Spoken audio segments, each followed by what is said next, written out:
Ya teman, balik lagi sama saya dan di sini saya akan membuat suatu review yaitu prosesor seperti yang ada di judul ya. Seperti contoh yang ada di sini, Ryzen 5 5600 dan juga Ryzen 5 5600G. Mana yang lebih worth it antara yang biasa atau yang G dari segi perbandingan tes gaming maupun yang lainnya lah. Kalau kita tes di sama-sama di GPU di Gen 3 bukan di Gen 4. Meskipun di Ryzen 5 5600 sudah support Gen 4, tapi kita akan lebih adil lah kalau kita review yang menggunakan GPU di Gen 3. Karena yang seri G cuma support di Gen 3 untuk PCI-nya di GPU. Jadi maka dari itu saya menggunakan GPU yang Gen 3 seperti contoh yang ada di sini, GTX 1660 Super sebagai perbandingannya. Dan apalagi mumpungnya cuma menggunakan yang Gen 3 juga untuk supportnya, bukan Gen 4. Supaya lebih adil dari pengujian yang ada di sini keduanya. Gimana performanya, apakah jauh atau tidak. Kurang lebihnya seperti itu. Dan sebelum itu, sebelum saya jelaskan apa spesifikasi yang ada di sini, part-partnya dan juga mereviewnya, jangan lupa klik subscribe di pojokan bawah tuh ya, tinggal diklik seperti itu. Lanjut yang pertama dari segi harganya dulu. Satu toko dan juga tipenya tray. Yang pertama di Ryzen 5 5600 dulu, untuk harganya di 1.676.000. Kalau yang seri G di 1.715.000.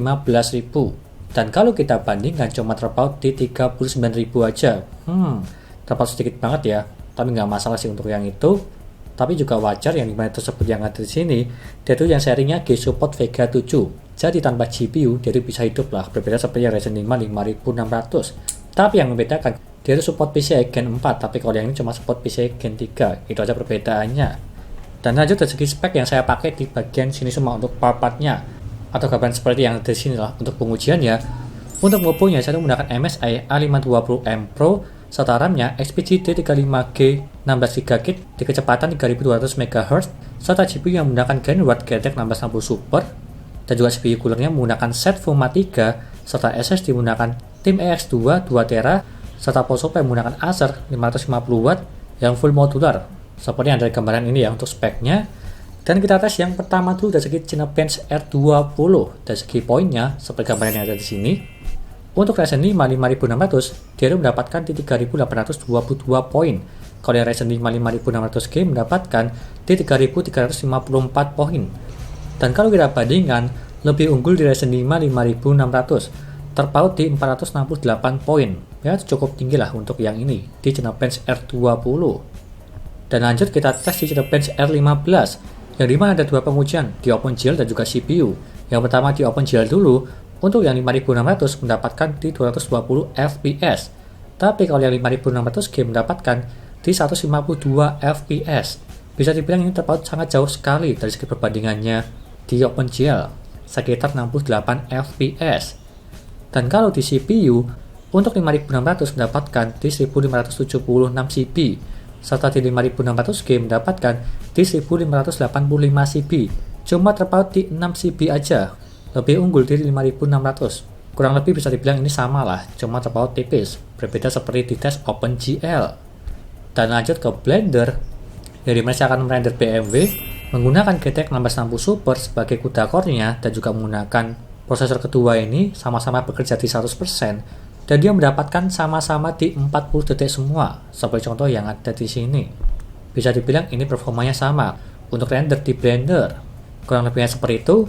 Dan lanjut di pengujian tes gaming. Yang pertama RDR2 settingan 1080p dan juga settingan high.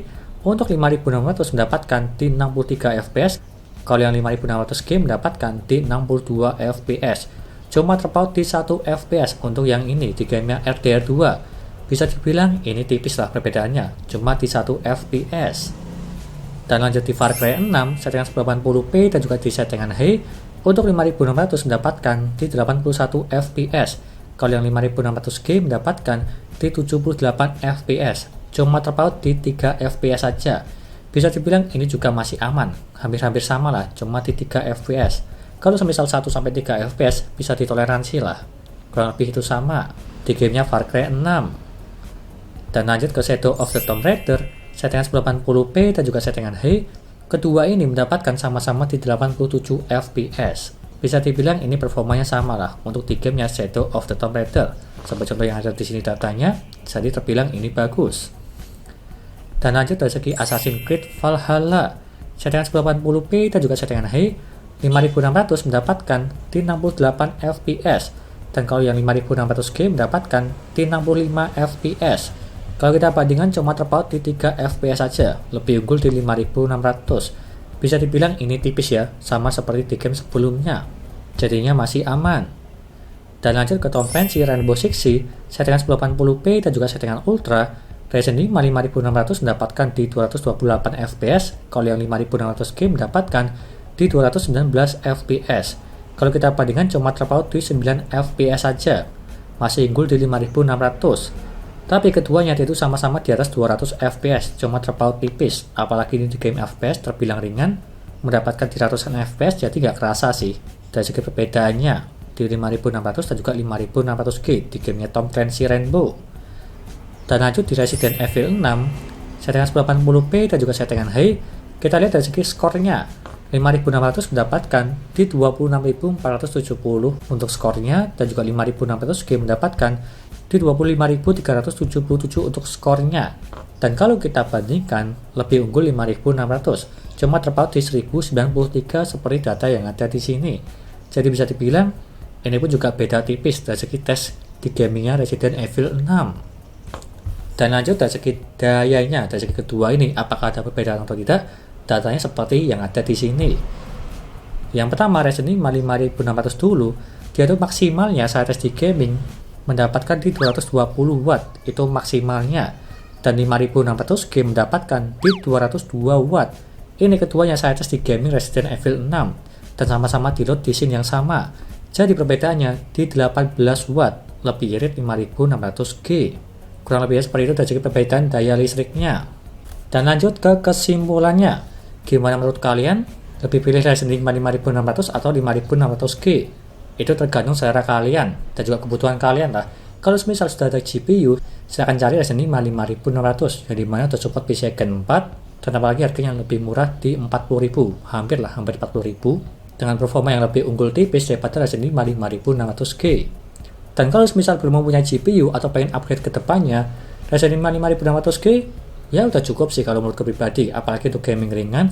Seperti di video sebelumnya yang saya pernah rakit, Ryzen 5 5600G upgradable, itu udah cukup bagus sih dari segi game Valorant maupun yang lainnya, yang dimana mengandalkan eGPU Vega 7. Kalau misal belum mempunyai GPU dan pengen upgrade ke depannya, ya contohnya seperti yang ada di sini sih datanya. Kalau misal menambahkan GTX 1660 Super, kurang lebih performanya sama dengan Ryzen 5 5600. Kurang lebihnya seperti itu. Dan itu aja, semoga bermanfaat untuk kalian yang bingung memilih Ryzen 5 5600 dan juga 5600G dari segi perbandingannya. Dan kalau berminat untuk prosesor yang ada di sini, silahkan beli aja. Linknya ada di deskripsi untuk yang ini, Ryzen 5 5600 dan juga serinya G yang versi Tray. Sekian dari saya, jangan lupa like dan subscribe, dan nantikan video lainnya mengenai review papat PC seperti contoh yang ada di sini, prosesor, GPU maupun yang lainnya. Terima kasih sudah menonton.